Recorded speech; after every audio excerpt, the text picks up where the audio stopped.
자, 이번 이야기는 시청자 머랭님께서 찾아오셨습니다. 머랭님을 바로 만나보도록 할게요.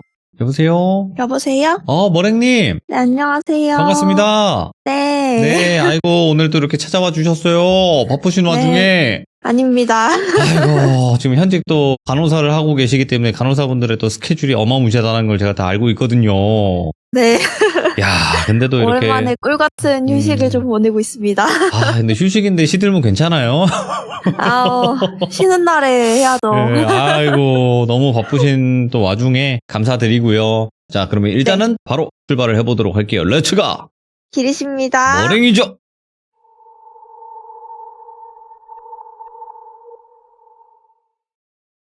오늘도 들고 온 이야기는 스님 이야기이고요. 일단은 이거는 좀 스님이 수행을 많이 하고 나서 독립을 하셨을 때의 이야기예요. 일단 스님은 조금 다른 절이나 대학에 강의를 다니세요. 그리고 이제 스님의 본인의 절을 가지고 계시는데 거기에는 보살님이라고 부르는 분들이 들어와서 사시는 분들도 계시거든요.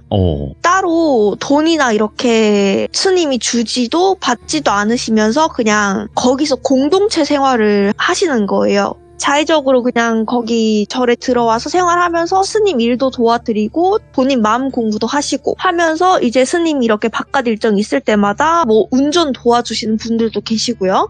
그래서 그날도 대학 강의가 있어가지고 이제 스님이 대학 강의를 갔다가 돌아오시는 길에 운전을 해서 돌아오시는데 그날따라 조금 늦게 끝나셨었대요. 그래가지고 일이 진짜 되게 이상하게 조금씩 밀리더니 너무 늦은 시간에 이제 절로 돌아가시게 되셨는데 평소에 스님은 고속도로 타시는 것보다는 국도를 이용하는 게 더 편하셨대요. 이제 막 차만 있는 광경을 보는 것보다는 주변에 숲 있고 이제 마을 같은 거 있는 거 자연경관 보는 걸 좋아하셔가지고 그날도 고속도로보다는 국도로 이동을 하고 있었는데 어느 마을 앞을 지날 때쯤 갑자기 자연재해라고 하죠. 고라니 한 마리가 갑자기 튀어나와가지고 딱 차 앞에 멈춰선 거예요.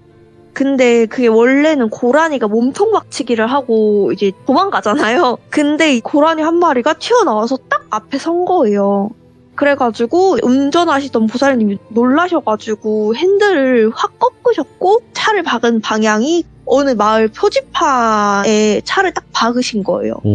다행히 이제 고라니도 안 치고 이상하게 차만 조금 앞에 범퍼가 찌그러졌지 보살님이나 스님도 그렇게 크게 다치진 않으셨대요. 근데 원래 고라니는 그렇게 큰 소리가 나거나 자동차 이렇게 받치면 바로 도망을 가야 되잖아요. 근데 도망치지도 않고 그 자리에 빤히 서서 차를 되게 뚫어지게 쳐다보고 있었다는 거예요. 그래서 이제 스님도 정신없는 와중에 약간 의아함을 느끼신 거예요.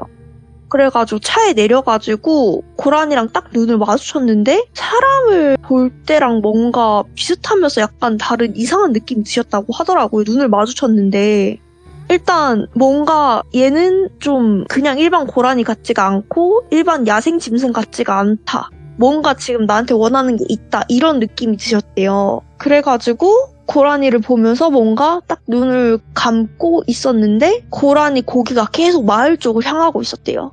게다가 박은 게 마을 표지판이잖아요. 그래서 왠지 제가 우리가 저 마을에 들어갔으면 하는 것 같다는 생각이 들었다는 거예요. 그래가지고 그냥 마음을 먹으셨대. 오늘은 어차피 시간도 늦었고 옛날 시대에서는 스님들 같은 경우에는 그 작은 시골 마을 같은 경우에 마을 회관이나 이런 데 가면은 머물 수 있게 해주시는 그런 데가 많아가지고 그냥 그 보살님한테 오늘 그냥 이 마을에 하루 머물자 이렇게 얘기를 한 거예요. 그러니까 그제서야 고라니가 사라지더래요. 그래가지고 뒤늦게 보살님이 정신을 차리고 나와가지고 큰 스님이 갑자기 저 마을에서 쉬고 가자. 근데 며칠 쉴지는 모르겠다 이렇게 말씀을 하신 거예요. 근데 큰 스님이 한두 번 그러신 게 아니셔가지고 보살님도 약간 그런 거에 익숙하셔가지고 왜요라고 물어보지도 않았대요. 네 알겠습니다 하고 그냥 마을로 들어간 거예요. 근데 이제 옛날 마을 같은 경우에는 약간 좀 도로가 정비가 잘 안 돼 있잖아요. 다 잘 정비가 안 돼 있고 집도 사실 그렇게 막 멀끔하거나 그런 집이 아니고 사실 조금 노후되거나 나무 기둥으로 된 그런 기와집 같은 그런 집들이 많았는데 생각보다는 들어갔는데 도로 정비가 엄청 잘 돼 있는 거예요. 그래서 엄청 잘 돼 있어가지고 들어가고 있는데 들어가는 와중에도 벽돌집, 엄청 그냥 진짜 시골 마을 같지 않은 엄청 잘 정비된 집들이 엄청 들어서 있더래요. 약간 도시 같은 느낌? 그런 느낌이 들어서 와 되게 이질적이다라는 생각을 되게 많이 하셨다고 하더라고요.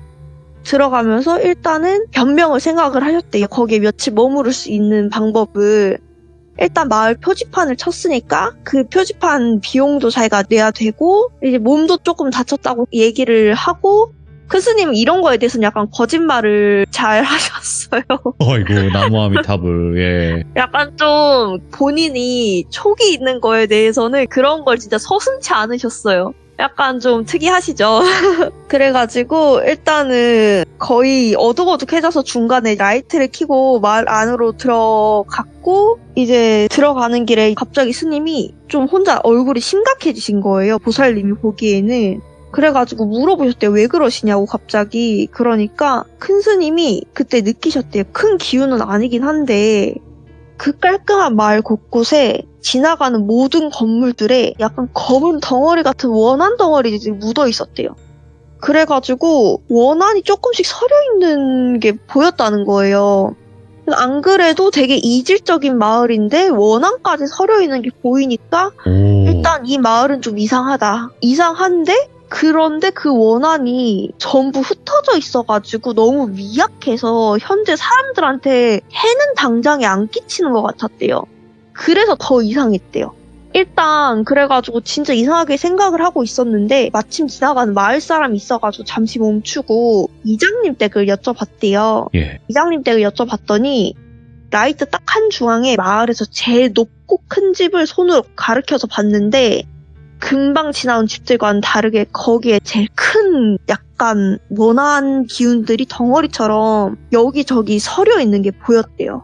그래서 스님이 집골을 보아하니 좋은 사람은 아니겠구나라는 생각을 일단 하면서 그 근처에 어차피 주차장은 없는데 주차할 때는 엄청 많아가지고 아무데나 일단은 도로에 방해 안 될 정도의 주차를 하고서 그 집 초인종을 눌렀대요. 근데 그 시기에 초인종도 사실은 잘 없는데 그 집은 초인종도 있었대요. 눌렀는데 처음에는 한 20대 후반의 젊은 남자애가 후다닥 뛰어나오면서 문을 벌컥 열었대요. 그래가지고 스님과 보살님 얼굴을 보고는 못 보던 얼굴인데 모르는 사람 문 열어주면 안 돼. 그러면 혼나. 이러더니 문을 쾅 닫고 들어가서는 후다닥 집 안으로 들어가는 소리가 들렸대요. 예?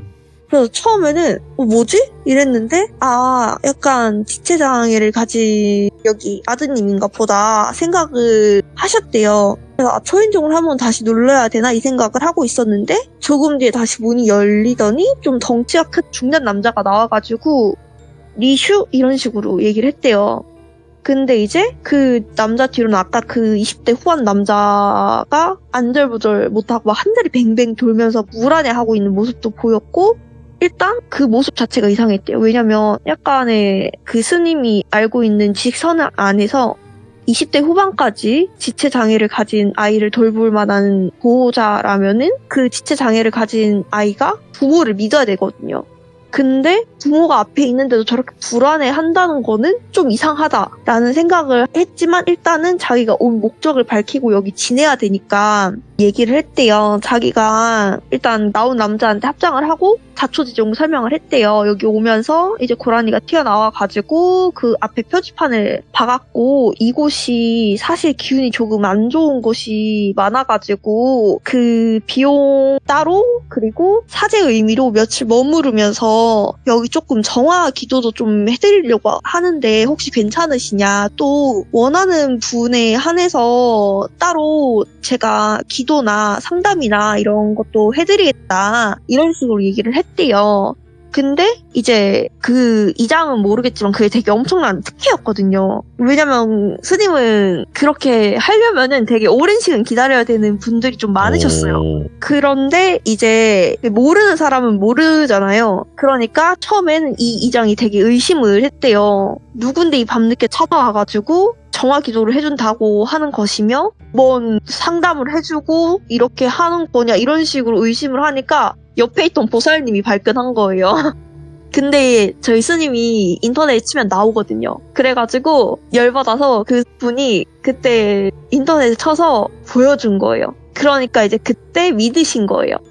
그때 약간 태도가 달라지시더래요. 아. 그러면서 그때서야 약간 조금 갑자기 활짝 웃으면서 큰 스님 손을 잡으면서 이렇게 귀한 분이 마을에 방문하신 것도 너무 감사하다고. 큰 스님이 그제서야 이장의 얼굴을 제대로 봤는데 모르시는 분들이 있을까 설명해드리는데 큰 스님은 영안을 가지고 계시고 과거나 미래를 살짝씩 보실 수 있습니다. 그런데 이제 그 얼굴을 봤는데 이 사람은 과거나 미래나 진짜 너무 나쁜 사람이었던 거예요. 그러니까 살면서 좋은 일을 할 사람이 아닌 게 너무 눈에 보였대요. 근데 일단 그거를 숨겨야 되잖아요. 스님도 여기 있어야 되니까. 그래서 일단은 이 사람이 죄를 많이 지어서 일단 이 마을에 해가 가겠구나라는 생각을 했고 이미 이 집에 원한이 많이 서려 있구나를 되게 느꼈고 그리고 안에 원한령인가? 엄청 미약한 기도 있고 안에 영가도 있는 것 같고 이런 게 느껴지셨대요. 기운이. 근데 무작정 집 안을 밀고 들어갈 순 없잖아요. 그래가지고 일단은 아무렇게 웃으면서 혹시 뭐 저 뒤에 젊은 청년은 아드님이시냐고 저분을 위해서도 제가 기도하겠다 이러니까 뭐 잠깐 표정이 약간 좀 어색했다가 풀리는 걸 크스님이 보셨대요. 그러면서 아니라고 뭐 제 자식이지만 날 때부터 못나게 태어나서 신경 쓰실 필요도 없는 녀석이고 저희가 잘 케어하고 있다. 저는 마을의 이장인 만큼 마을 사람들이랑 제 마을을 위해서 조금 신경 써주셨으면 좋겠다 이런 식으로 얘기를 했대요. 그래서 또 안 좋은 기운에 대한 정화 기도에 대해서 되게 엄청 신경을 쓰더래요. 무슨 일이 있었던 것 마냥 아니면은 뭔가 신경 쓰는 일이 있는 것 마냥. 예. 그래가지고 일단은 거기서 스님이 마을에 뭔가 자기가 저질러 놓은 일이 있거나 뭔가 이상한 일이 있거나 둘 중 하나다 이 생각을 하긴 하셨대요. 그래서 일단은 알겠다고 하고 아들을 뒤에 힐끔 봤대요. 힐끔 봤는데 처음에는 그 아들이 후다닥 들어가고 이제 이장이 나와가지고 신경을 써서 못 봤는데 그 아들을 제대로 보니까 딱 봐도 제대로 관리가 안 된 모습이었대요. 막 머리는 완전 헝클어졌고 예. 거의 다 옷은 진짜 해져가는 옷에 얼굴이랑 옷도 진짜 지저분하고 예. 삐쩍 마른 몸에 밥도 제대로 못 얻어먹은 것 같이 그런 모습이었대요. 근데 그 와중에 아들은 스님이랑 눈이 마주치는데 진짜 해맑게 웃으면서 꾸벅 인사를 하더래요. 그래서 스님이 좀 마음이 아팠는데 일단 그러면서 느낀 게 그 이장이랑 그 아들이랑 기운이 너무 다르더래요. 그래서 100% 이 집 아들 절대 아니라는 게 본능적으로 느껴졌다는 거예요. 예. 그러면서 이 집에만 잔뜩 모여있는 원한들 그리고 안에서 느껴지는 영들 그리고 이질적인 마을 분위기까지 합쳐지니까 아직 확실하게 뭔진 모르겠지만 이 마을에서 해결을 꼭 해야 할 일이 자기가 있다는 게 딱 느껴지셨대요. 네.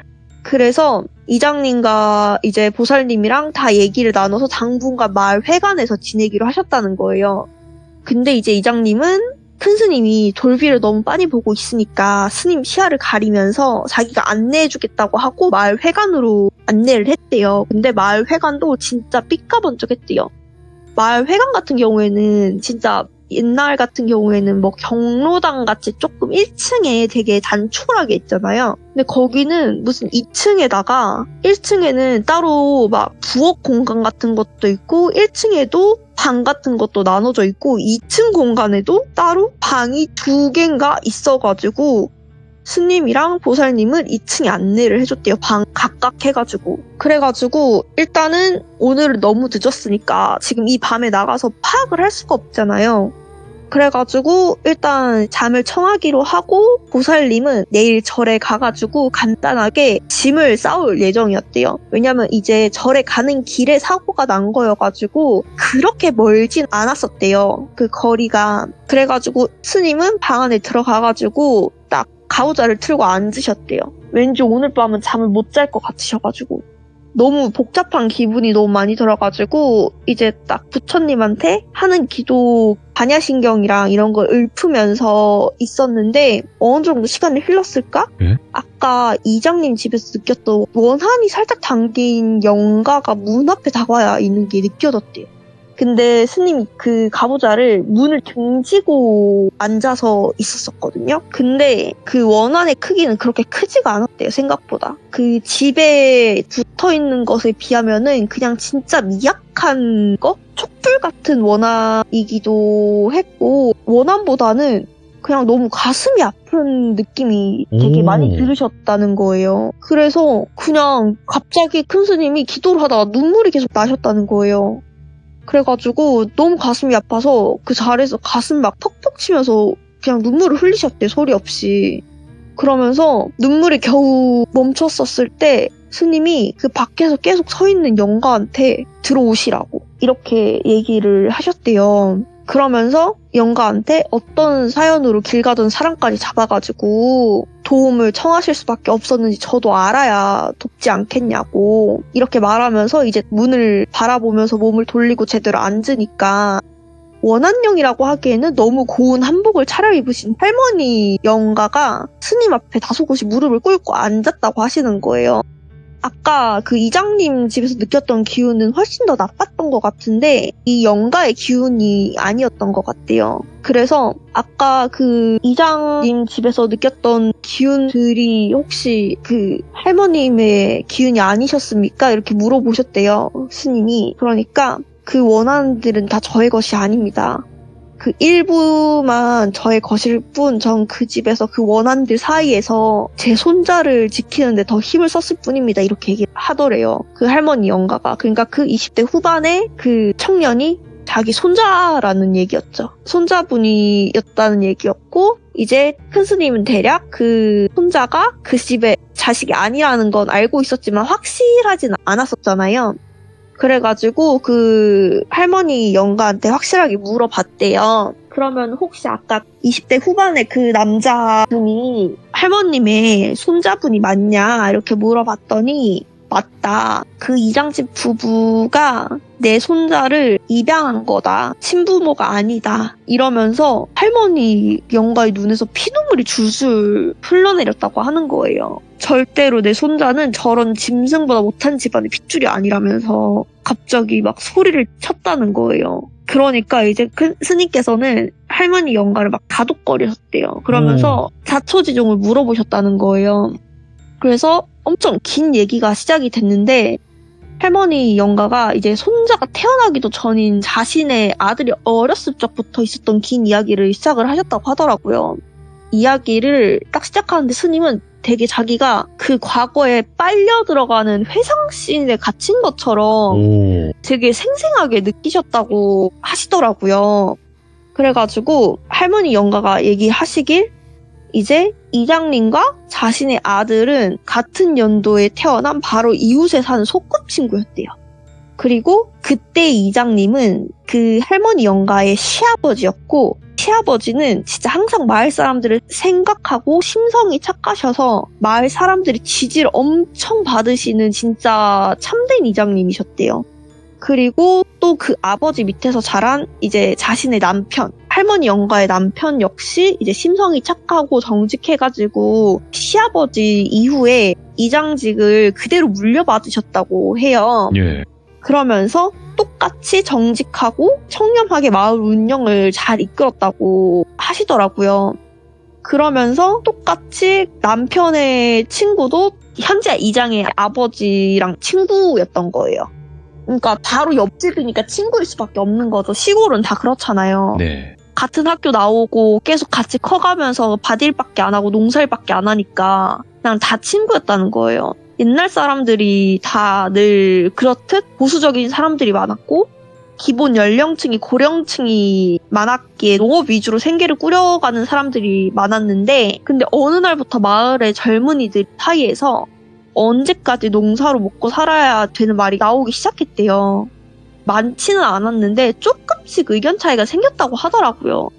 근데 이제 마을 이장이었던 자기의 남편이 중재를 엄청 잘했대요. 젊은이들 쪽 얘기도 잘 들어주고 고령층 얘기도 잘 들어주면서 중간에 조율을 조금 해서 중간에서 너무 젊은이들을 농사일에 쓰지만도 않고 외부에서 일도 조금 받아오면서 너무 고이지 않게 이런 식으로 일을 좀 잘 해결을 해 나갔대요. 근데 이제 중장년이나 노년층의 인구 비율이 훨씬 많았기 때문에 솔직히 큰 문제로 넘어가는 일은 없었대요. 근데 이제 지금 남편이랑 현재 이장의 아버지도 어렸을 때부터 함께 지냈던 소꿉친구라고 했잖아요. 네. 근데 어느 순간부터 현재 이장의 아버지가 자신의 남편을 질투를 하기 시작했대요. 질투를 하기를 시작했고 이제 대대로 이장직을 계속 남편의 집안에서 물려받기 시작했잖아요. 그리고 재산의 차이도 사실 조금 나긴 났대요. 왜냐하면 거기는 진짜 알뜰살뜰 모으는 집안이었고 그리고 그거를 또 아끼고 다른 사람한테 베풀다 보니까 그만큼 돌아오는 게 많았대요. 그리고 마을 사람들의 믿음. 이게 모든 게 자기들과 비교되면서 점점 만남을 끊더니 마을 측의 반대 의견이었던 젊은이들 편으로 들어가가지고 이제 마을 사람들과의 사이를 조금 이간질하기 시작한 거예요. 근데 이제 다들 알다시피 농업이 되게 힘든 일이 많잖아요. 이게 장년층이나 노년층만 일을 해가지고는 일이 다 잘 돌아가지가 않아요. 젊은 사람의 힘도 필요한데 이간질을 시작한 시점에서 점점 젊은이들이 더 이상 안 나오는 거예요, 바디를. 바디를 안 나와서 놀거나 아니면은 오시로 떠나거나. 그러면서 또 다른 쪽으로는 중간에 그 남편이 중간에 일을 받아가지고 소개를 한 번씩 해줬다 했잖아요. 근데 이게 다 일이 이렇게 된 거는 현재 이장이 그런 식으로 애들 다 빼돌려서이다. 이렇게 또 소문을 낸 거예요. 그 사람을 똘비라고 할게요. 그 나쁜 사람을. 이제 처음에는 사람들이 그 남편에 대한 믿음이 워낙에 세고 그 집안에 대한 믿음이 세니까 안 믿었대요. 안 믿었는데 이제 시간이 지날수록 점점 빠져나가는 젊은 애들의 인구는 마치 계속 그 이간질은 시작되지 힘들어지니까 다른 사람들 사이에서도 이제 이장 탓이라는 말이 나오기 시작한 거죠. 근데 이제 자기의 남편은 이 일을 알고 있었대요. 다 알고 있었는데 남편은 이 일을 알고 있었음에도 해명을 하기보다는 지금 이 힘든 상황에 화풀이할 대상이라도 있어야 사람들이 화병이라도 안 걸리고 살지 어떻게 화도 안 내고 살겠냐 하면서 그냥 묵묵하게 견뎠다는 거예요. 그러면서 씁쓸하게 그냥 웃으면서 계속 그런 식으로 얘기를 했다고 하시더라고요. 그러면서 이미 자기 아래로 이제 아들이 이미 한 명 있었는데 그때부터 자신의 아들도 마을에서 겉돌게 됐대요. 그나마 이제 친하게 지내는 게 그 똘비의 아들, 지금 현재 이장이었대요.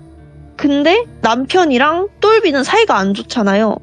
근데 똘비의 아들인 현재 이장과 자신의 아들은 사이가 좋았던 거예요. 유일하게 챙겨주는 거였던 거예요. 그래서 처음에는 이제 좀 탐탁지 않아 했었는데 그래도 어른들 일에 애들은 순수하게 같이 노는구나 싶어서 그때는 다행이라고 생각을 했는데 그때 그 사이를 못 떼어낸 게 아직도 한이라고 얘기를 했대요. 할머니 영가가. 그러던 어느 날에 똘비가 집으로 찾아와서 남편을 찾았대요. 솔직히 자기는 너무 꼴도 보기 싫은 마음에 여기가 어디라고 찾아오냐고 쫓아보내고 싶었었대요. 도끼 눈을 뜨고. 근데 그런 자기를 남편이 말렸대요.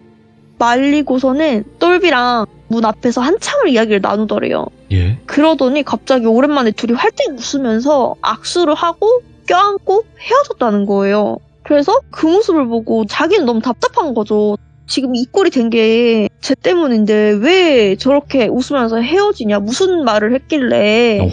남편이 하는 말이 자기 아들이랑 우리 아들이랑 잘 지내는 모습을 보니까 얘 생각이 너무 많이 났고 우리 둘이 그랬던 시절이 너무 그리워졌다고. 사실 내가 너한테 이때까지 질투가 나가지고 이런 짓을 했다. 내가 잠깐 미쳤었던 것 같다. 미안하다. 용서해 줄 수 있겠냐고. 네가 용서만 해준다면은 다시 우리 좋은 친구로 지내자면서 이런 식으로 용서를 빌었다는 거예요. 남편한테. 남편은 워낙에 착하잖아요. 그러니까 내가 너의 그런 마음을 이해를 못 해줬구나. 미안하다. 이러면서 용서를 또 받아줬대요. 그러면서 그 친구가 너무 고마워하면서 그럼 우리 내일 주말인데 우리 옛날에 매일 주말마다 올라갔던 등산했던 산이 있지 않냐. 거기에 올라가서 다시 한번 우리의 우정을 한번 다지자. 이런 식으로 얘기를 했다. 그래서 가자고 했다. 오랜만에. 그런 식으로 얘기를 했다는 거예요. 솔직히 할머니는 너무 불안도 하기도 하고 믿을 수가 없긴 했는데 남편이 이렇게 해맑게 웃는 모습을 너무 오랜만에 본 거예요. 그래가지고 너무 오랜만에 행복해 보이는 남편 모습에 차마 말릴 수가 없었대요. 그래가지고 자기도 그냥 아침 일찍 일어나가지고 등산할 때 필요한 물품 같은 거 하고 도시락까지 싸대요. 요기라도 간단히 하라고 주먹밥 같은 거. 그러면서 이제 마중까지 보내줬다고 하시더라고요. 근데 산 자체가 되게 높은 산이 아니었대요.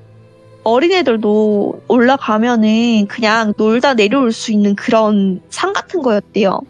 그냥 가서 하는 게 그냥 속 얘기하러, 이때까지 서로 섭섭했던 거 얘기하러 올라간다고 하는 그런 정도의 얘기여서 그 사고 날 정도의 산은 아니어가지고 그냥 불안했지만 이제 올려보냈다고 하더라고요.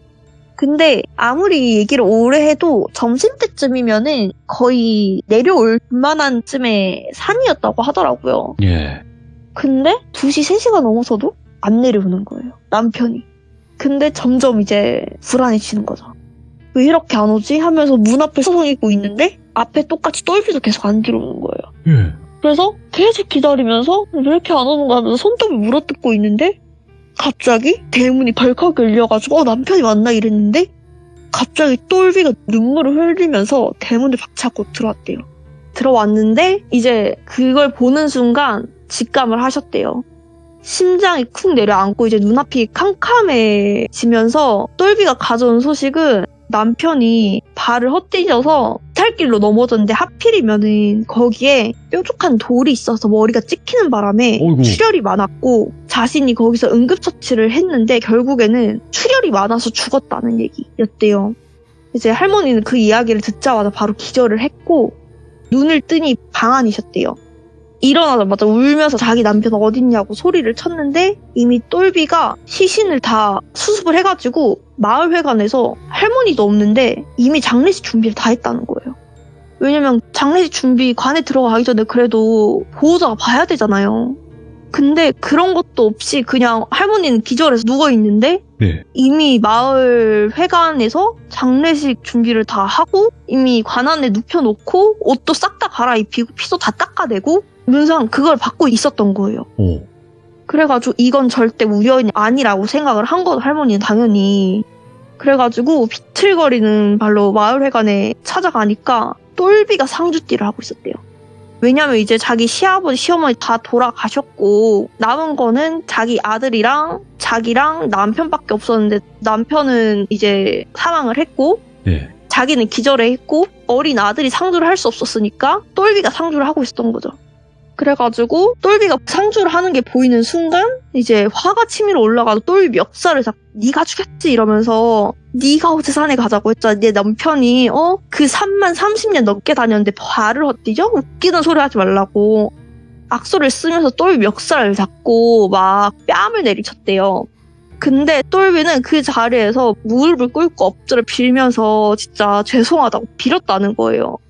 나는 진짜 단지 친구랑 옛 생각이 나서 오랜만에 갔는데 이렇게 될 줄 정말 몰랐다고.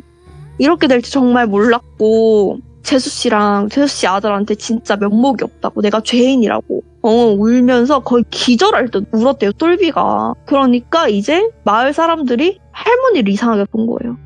자신을 되게 이상한 사람 취급을 한 거죠. 근데 뭐 남편이 죽었으니까 저럴 수도 있지. 근데 뭐 똘비 잘못은 아니긴 한데 막 이런 눈빛이었던 거죠. 그러니까 막 할머니는 되게 허탈했대요. 계속 귀 속에 들리는 거예요. 나 남편이랑 안 됐지만 애먼 사람 잡으면 안 되지. 막 이러면서 수근거리는 게 들리니까. 그러니까 넋놓고 이제 남편 영정사진만 보고 있었는데 자기 소매를 잡아당기는 손길이 느껴져가지고 돌아봤더니 아들이 엉엉 울면서 자기를 쳐다보고 있었대요. 이제 그러니까 정신이 갑자기 바짝 차려지더래요. 얘는 내가 지켜야지 이런 생각을 했대요. 그래가지고 자신의 아들을 꽉 끌어안아가지고 챙기고는 이제 독하게 마음을 먹고 장례 끝내고 아들을 진짜 악착같이 키우셨대요. 그 사이에 마을 이장 자리가 공석이 됐잖아요. 그 사이에 똘비가 결국 마을 이장이 됐대요. 근데 마을 이장이 되자마자 바로 야욕을 드러내기 시작하죠. 일단 마을 발전기금 있잖아요. 그거를 횡령을 해가지고 자신이 농업이 아닌 산업으로 성공을 해가지고 돈을 이렇게 벌었다는 헛소문을 낸 거예요. 그래서 사람들이 농업보다는 산업에 투자할 수 있도록 땅을 자기한테 헐값에 팔 수 있도록 약간 유도를 한 거예요. 내가 돈을 이렇게 많이 벌 수 있었던 거는 다 저기 저 도시 산업에 투자해서 그런 거다. 이런 식으로 소문을 내가지고 자신이 약간 유령으로 만든 회사 같은 거에 투자하게 만들고 자기가 만들었다는 사실은 당연히 숨긴 거고, 왜냐면 그런 거를 시골 사람들은 아예 모르니까 그냥 돈 자체를 다 이장님한테 맡긴 거죠. 마을 이장인 똘비한테. 근데 이제 투자만 받고 회사가 뭐 종적을 감췄다는 말로 이제 마을 사람들 땅을 다 뺏은 거예요. 네. 자기가 사들이고. 그러면서 자기한테 방해가 되는 사람들을 이제 자기 땅이니까 다 내쫓고, 밖으로 나갔던 자기 편이었던 젊은이들을 그 자리에 차곡차곡 채워놓은 거예요. 그러면서 이제 마을 독재자처럼 행동을 한 거죠. 처음에는 할머니한테도 마술을 뻗었었대요. 근데 할머니는 당연히 똘비를 안 믿죠. 당연히 문 앞에서 이제 소금 맞고 쫓겨났죠. 너 같은 놈 말 절대 안 믿는다고. 그러니까 똘비도 할머니네 집에 2번 오긴 자기도 찜찜했나봐요. 자기가 한 짓도 있으니까. 뭐 100% 똘비가 했다는 게 밝혀지진 않았지만 이게 사람이 그게 연상이 가잖아요. 그래가지고 그냥 그 집만 덩그러니 발전이 안 된 채 그대로 남아있었대요. 그러면서 이제 시간이 흘러가지고 자기 아들이 대학에 가게 되면서 모아둔 돈이, 일단 이분이 재산이 많다고 했잖아요. 그 전에 이미 모아둔 재산도 있었고 그냥 시아버지 시어머니가 물려주신 재산도 있었고 자기 남편이 이제 죽으면서 넘어온 사망 보험금 같은 것도 있었고 그거를 진짜 악착같이 안 쓰고 모으셨었대요. 본인도 일을 하시면서. 그래가지고 유산이 되게 많이 있었고 이제 자기 아들이 대학에 가서 애인을 만났고 애인을 만나면서 이제 취업도 했고 거기서 취업을 하면서 아내랑 이제 거기서 결혼을 하기로 결정을 하면서 그 마을에 자기 엄마만 있는 게 불안했던 거예요. 아들이. 그러니까 그 엄마의 그 아들이라고, 그 아들도 심성이 되게 착했던 거예요. 근데 그 착한 만큼 또 착한 아내를 만난 거죠. 착한 아내를 만나서 우리 미안하지만 돌아가서 우리 엄마를 모시지 않을래? 라고 얘기를 한 거죠. 지방 발령을 받아서. 왜냐하면 그 도시에서는 지방 발령이 좌천이잖아요, 사실. 근데 우리 모아놓은 유산도 있고 이 정도면은 우리 충분히 살 수 있다. 이렇게 얘기를 해가지고 할머니 영가는 됐다고 했는데도 굳이 모시겠다고 내려왔대요. 내려와가지고 이제 결혼을 하고 셋이서 살다가 손자까지 낳았대요. 손자까지 낳은 게 지금의 그 20대 후반 청년인 거예요. 손주. 그게 지금의 손자였고 아이가 좀 이상하다고 느껴져서 검사를 했더니 이제 지체장애 3급이라고 나왔대요. 근데 3급이 초등학교 수준의 IQ거든요. 그러니까 일상생활 하는데 문제는 없지만 대신 IQ가 매우 낮다. 다 커도 그냥 초등학생 수준밖에 안 된다, 이렇게 생각하시면 되거든요. 그래가지고 다들 슬프긴 했지만 내 가족에서 행복하게 살자는 마음으로 정성껏 키웠다고 해요. 그런데 신도 되게 너무 하시게 부부가 너무 손주한테만 붙어있고 개인 생활을 너무 못하는 것 같길래 손주를 내가 맡아줄 테니까 둘이서 바깥 바람이라도 쐬고 오라고 보냈는데 오는 길에 교통사고로 둘 다 직사를 했대요. 부부가. 자기도 정신을 진짜 놓고 싶었는데 진짜 너무 자기를 원망하고 자기도 따라 죽고 싶고 이랬는데 그러면은 온전치 못한 자기 손주 혼자 있어야 되잖아요. 그래서 이 험한 세상을 혼자 살아야 된다고 생각하니까 아무리 힘들어도 제정신 붙잡고 살아야겠다는 생각을 하셨대요. 하지만 그때 이미 자신의 나이가 60이 넘으셨었대요. 그리고 받은 유산과 부부가 교통사고로 하면서 또 거기서 보험금이 나왔는데 지체장애인인 손주가 제대로 이거를 사용을 할 수 없을 거라고 생각을 하셨대요. 그러면서 마을에서 그나마 믿을 만한 사람한테 손주를 이제 보호할 수 있는 수단을 알아보기를 시작하신 거죠. 왜냐면 할머니도 너무 옛날 사람이시니까 그런 장애인 보호법이나 아니면은 자기가 죽고 나서 손주를 보호할 수 있는 법 이런 거를 전혀 모르시잖아요. 그래가지고 그것 때문에 그나마 그 이장의 손이 안 뻗친 사람, 그런 사람을 알고 있어가지고 한 사람 정도는 알아봐 달라고 부탁을 했나 봐요, 몰래. 예. 그러던 차에 현재 유산이랑 자신이 죽으면 나올 보험금까지 합치면은 이제 자기가 죽고 나서 자기 손자를 평생 돌봐줄 수 있는 장애복지재단이 있다는 말을 들었대요. 네. 그래서 할머니는 이제 복지재단에서 나온 사람이랑 보험 거기 나온 사람들이랑 만나가지고 서류를 꼼꼼히 읽어보고 사인을 했대요. 근데 그게 이장의 계략이었던 거예요. 인터넷 접근이 어려운 노인이라는 점이랑 예. 손주 때문에 직접 움직일 수 없다는 점을 이용해가지고 보험 서류만 진짜로 작성하게 하고 나머지 서류는 사실은 이장의 손이 안 닿은 게 아니라 이미 이장의 손이 닿은 사람이었어요. 예. 이장의 손이 안 닿은 것처럼 위장을 한 거였어요. 이미 그 집에 재산이 많다는 걸 너무 잘 알고 있었어요, 이장은. 와.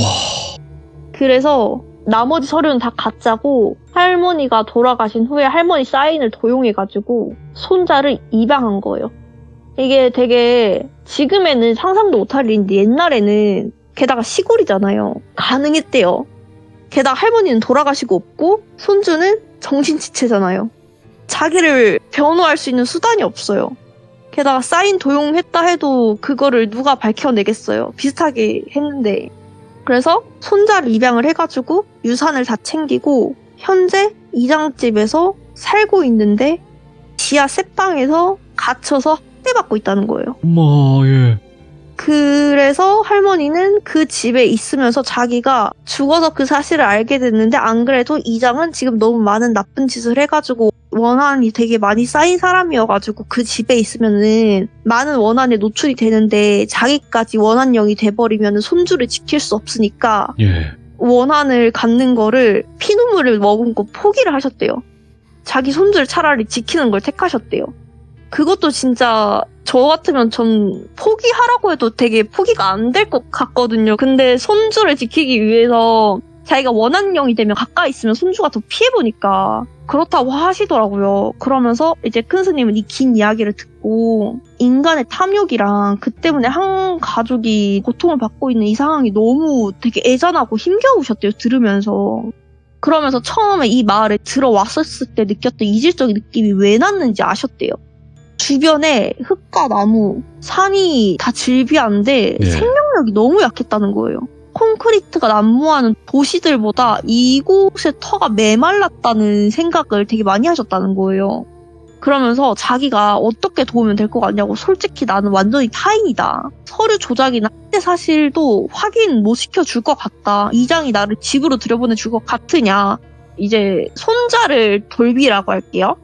내가 그 돌비를 조금 쳐다보는 것만 해도 바로 시야를 차단을 시켰는데 어떻게 도울 수가 있겠냐 이렇게 하니까 본인이 증명할 수 있으면 좋겠지만 솔직히 돌비 상태로는 그것도 어려울 것 같다. 나도 진짜 너무나 지금 돕고 싶은 심정인데 이게 법적으로 해결하려면은 도무지 생각이 나지가 않는다 이러면서 큰 스님도 이때가 인생에서 제일 답답해 하셨대요. 뭔가를 밝힐 수가 없으셨어가지고. 근데 할머니 영가가 자기가 사람을 잘 못 믿어서 중요한 서류를 숨겨놓은 곳이 있다 이렇게 얘기한 거예요. 갑자기. 솔직히 나 죽고 나서 이장이 집에 해코지할 것 같아서 그때 작성했던 가짜 서류를 목함에 담아서 마을 입구 표지판 근처에 묻어뒀다는 거예요. 그래가지고 그때 고라니 때문에 부딪힌 마을 표지판 있잖아요. 거기 밑에 묻혀있다는 거예요. 아, 와.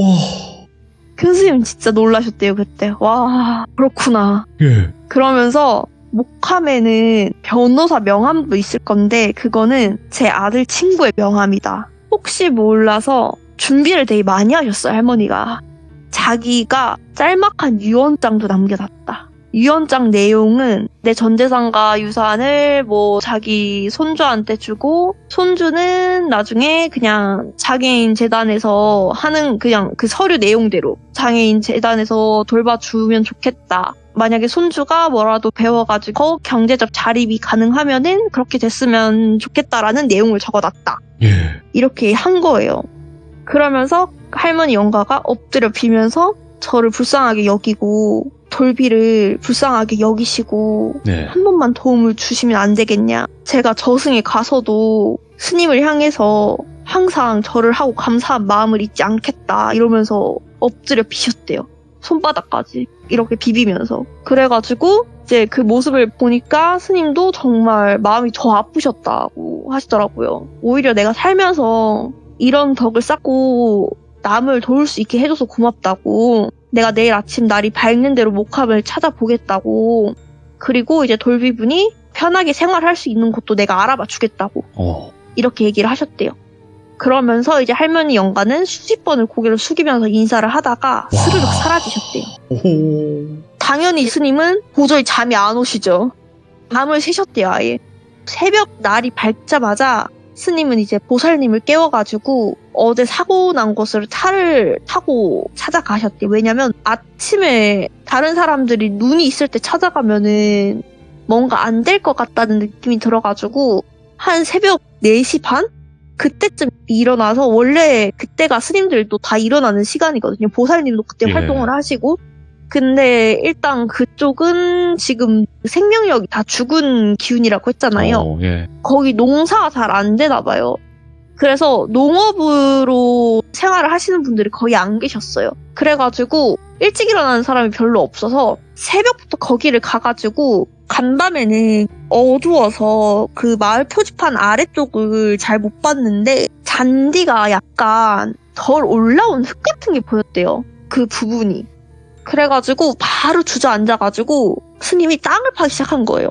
옆에서 보살님이 놀래가지고 아니 뭐 하시는 거냐고 해도 들은 척도 안 하시고 계속 파내셨는데 예. 손에 딱 집히는 게 있었다는 거예요. 그래가지고 주변 흙을 다 치우니까 꽤 낡았는데 고풍스러운 목함이 보였고 조심스럽게 열어보니까 어제 할머니 영가가 말했던 서류랑 유언장이랑 변호사 명함 한 장이 있었대요. 예. 그래가지고 이제 보살님은 아무것도 모르고 이게 뭐지? 이러면서 보고 계셨던 거예요. 그래서 스님이 정신 차리라고 등짝 한 대를 스매싱 하셨대요. 예. 한 대를 치고 이장 오기 전에 다시 마을회관 가자. 가서 얼른 운전하고 돌아와서 증거를 남기면 안 되겠다 이런 생각을 들으셔가지고 흙 묻은 손이랑 신발이랑 옷이랑 이렇게 급하게 다 정리를 하시고 아침 한 7시 정도 되니까 이장이 문 두드리는 소리가 나가지고 아무렇지 않게 나가가지고 반겨줬는데 속에서는 진짜 역한 기운이 너무 올라왔대요. 얼굴 보자마자 진짜 토하고 싶은 기분이 들으셨다고 하더라고요.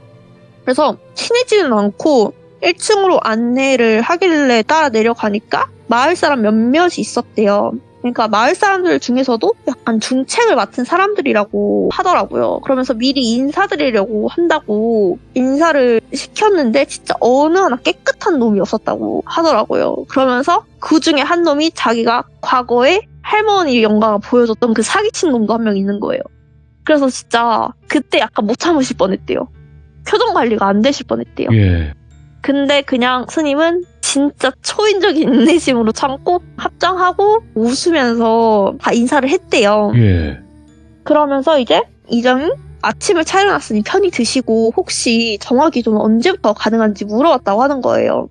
자기가 한 짓이 많으니까 그 정화기도에 그렇게 집착을 하는 거예요. 그래가지고 큰 스님이 이때다 싶어가지고 정화기도는 절에서 물품 몇 개 가져와야 되고 본인들 물품도 필요하니까 보살님 보내가지고 챙겨오겠다고 이렇게 얘기를 한 거죠.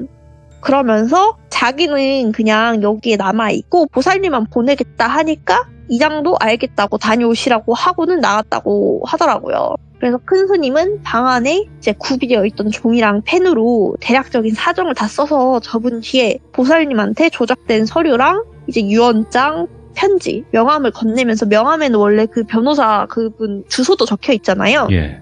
보살님한테도 대략적인 설명을 하고, 근데 거기가 서울이었대요. 아드님이 서울에서 내려오신 거잖아요. 그러니까 서울에 갔다 와야 되니까 오늘 안에 챙겨서 오기에는 되게 시간이 오래 걸릴 것 같은데 스님 괜찮으시겠냐고 이렇게 물어봤대요. 그래서 내가 어떻게든 시간을 끌어보고 있을 테니까 네가 어떻게든 이걸 해결해보고 와라 이런 식으로 얘기를 했대요. 네. 그래가지고 아마 네가 서울 가면은 이거 위조 서류 확인하고 관련법 확인하고 하면은 하루가 아니라 진짜 며칠, 몇 주가 걸릴 수도 있다. 그때까지 여기 있겠다. 그때까지 있을 테니까 무조건 해결을 어떻게 해서든 100% 해결할 방법을 찾고 와라 하시고 보내셨대요.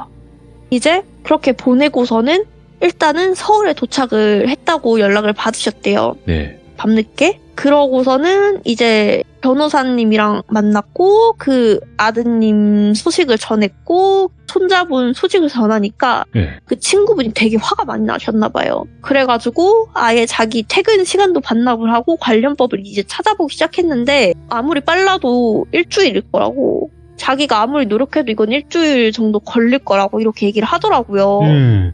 그래가지고 알겠다고, 내가 여긴 어떻게 해결해보겠다 이렇게 얘기를 했는데 이제 그때 딱 마침 이장이 온 거예요. 네. 그 보살님은 언제쯤 오시냐 이렇게 얘기를 했는데 지금 우리가 뭔가 안 좋은 것 같다. 보살님이 또 오다가 교통사고를 크게 당하셔가지고 못 오시게 됐다. 여기 나는 남아가지고 혹시 그냥 굳이 나는 승복을 안 입어도 되니까 편한 옷만 제공해주시면 내가 여기서 정확히도 간략하게라도 드릴 수 있으니까 내가 며칠 머물면서 해드리겠다 하니까 그 의장이 좀 찜찜한 얼굴로 알겠다 이렇게 얘기를 하셨대요. 그래서 일단 그냥 옷 빌려 입으시면서 스님이 그냥 마을을 계속 돌면서 집집마다 한번 봤대요. 근데 관련 없는 사람들도 있고 관련 있는 사람들도 있고 그냥 반반이더래요. 네. 아무것도 모르고 이제 시골 마을인데 깔끔하게 해가지고 정착한 사람도 있고 모든 걸 알고 있는 사람들도 있고 직접적으로 100% 관련된 사람들도 꽤 있었다고 하더라고요. 그래가지고 스님은 그 할머니 남편분이 사망했던 산도 올라가가지고 남편분이 사망했던 장소도 가서 기도도 드리고 그 산 올라가는 걸 이장이 봤다고 하더라고요. 이장이 그 산은 혹시 왜 가셨냐 이렇게 하니까 저쪽에 되게 안 좋은 기운이 많이 몰려 있었다고 얘기를 하니까 되게 흠칫하더래요. 자기도 들은 게 있겠죠. 예. 그러니까 그때까지 사실 스님을 계속 훔쳐보고 있었대요. 감시를 하고 있던 걸 자기도 느끼셨대요. 본인도 진짜 약간 영험한가 안 한가 이런 거를 좀 보고 있었던 것 같아요. 근데 거기 올라갔다 온 걸 보고는 그제서야 좀 믿은 것 같아요. 그러면서 거기 있었을 때도 이장집에 들어가서 아들 한번 보려고 손자를 보려고 했는데 번번이 실패를 했대요. 예. 죽어도 안 보여주더래요. 그래가지고 진짜 거기에 한 일주일 있었는데 단 한 번을 안 보여주더래요. 일주일 동안 진짜 전전긍긍 하셨대요. 애가 잘못될 수도 있으니까. 그러면서 일주일 조금 넘게 지났을 때 드디어 보살님한테 연락이 왔대요. 지금 같이 내려가고 있다고, 변호사랑. 게다가 장애인 복지재단이랑 같이. 그러면서 입양 서류까지 확인하고 가고 있다고. 왜냐면 그때 입양 서류를 장애인 복지재단이랑 같이 확인을 했었대요. 그 입양 서류 복사본을 장애인 복지재단이 가지고 있었더라고요. 근데 그 가짜 서류 있잖아요. 가짜 서류 사인이랑 복사본 입양 서류 확인 사인이랑 비교를 해보니까 이제 그때랑 다르게 기술이 발전해가지고 오. 사인이 가짜라는 걸 알아챈 거죠. 와. 도욕이란 걸.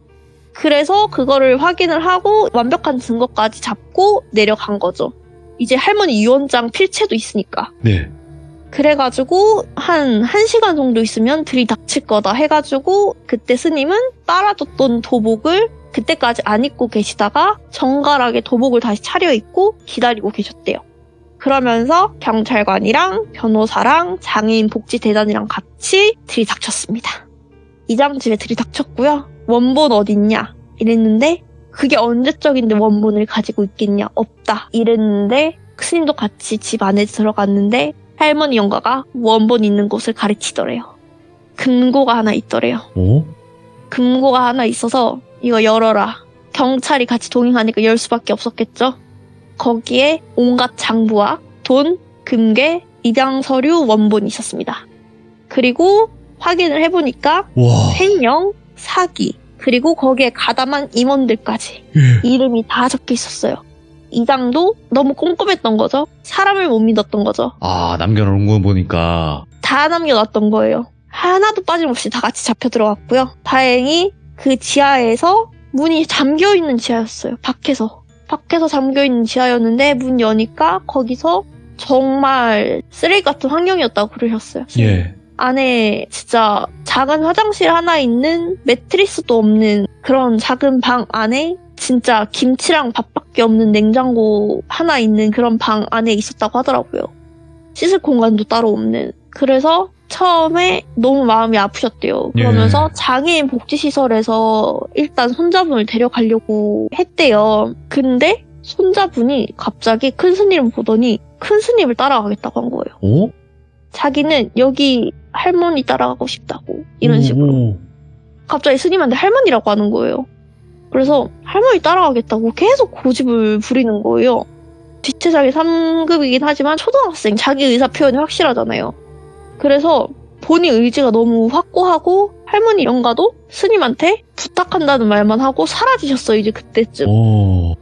그리고 스님도 그냥 본인 의지가 저렇게 확고하다면 제가 데려가겠다고 하고 장애인 복지재단에서 이제 그 절까지 왔죠. 절까지 오고 환경 확인하고 어차피 워낙에 인터넷에도 있는 그런 곳이고 매년 와서 확인도 할 거고 하니까 결국에는 지금까지 현재 절에 살고 계시고요. 와, 예. 제가 아는 아저씨고요. 손자분 앞으로 낳았던 유산은 다시 다 돌려받았는데 그건 다 장애인 복지센터에 다 기부하셨고요. 와. 현재도 지금 절에 가면 계십니다.